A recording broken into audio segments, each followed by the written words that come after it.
नमस्कार, मी दिशाम प्रेमदोशी इयत्ता 8वी eco club विद्यार्थी प्रतिनिधी जिल्हा परिषद केंद्र शाळा काले taluka Bhiwandi. Earth is flying through the land, a call to action hand in hand. We must protect and care to show that we are truly aware. Recycle and use, let's choose to reduce, save the earth, its home, so that we can freely roam, आपला भारत देश हा सुजलाम सुफलाम सस्यश्यामलाम असा देश आहे.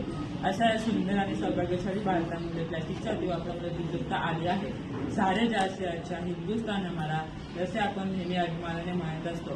परंतु हा सुंदर असलेला भारत देश अधिकच सौंदर्याने परिपूर्ण करायचे असेल तर प्लास्टिक मुक्त भारत अशा अभियानाची आपल्याला नितांत गरज आहे. प्लास्टिकच्या अतिवापरामुळे केवळ मानवच नाही तर संपूर्ण जीवसृष्टीतील प्रत्येक सजीव बाधित होणार आहे. हे आपण ध्यानात घेऊन प्लास्टिक मुक्तीसाठी एका कार्यकर्ता या नात्याने पुढे होऊन प्लास्टिक मुक्तीचा ध्यास घेणे ही एक काळजी ज्वलंत आणि निगडीची गरज बनवून आहे. हे प्रत्येकाने आवर्जून लक्षात घेतले पाहिजे. प्लास्टिक ही आज आपल्याजवळ भयानक व भेडसावणारी समस्या बसली आहे. ही समस्या सोडवायची असेल तर आपल्याला पावले उचलावीच लागतील, तरच प्लास्टिक मुक्त भारत देश होऊन जाईल. चला तर मग आज आपण प्रतिज्ञा करूया. मी बाजारात गेलो माझी स्वतःची पिशवी घेऊन जाईन. प्लास्टिकचा वापर अत्यंत मर्यादित स्वरूपात करेन. भाजी विक्रेत्यांकडून प्लास्टिकचे साठे पडून राहतील. परिणाम आम्ही आपल्या घरी प्लास्टिक येणार नाही, कचऱ्यात प्लास्टिक जाणार नाही. ह्याची काळजी आपोआपच घेतली जाईल. जय हिंद, जय भारत. एक कदम स्वच्छता घेऊन. धन्यवाद.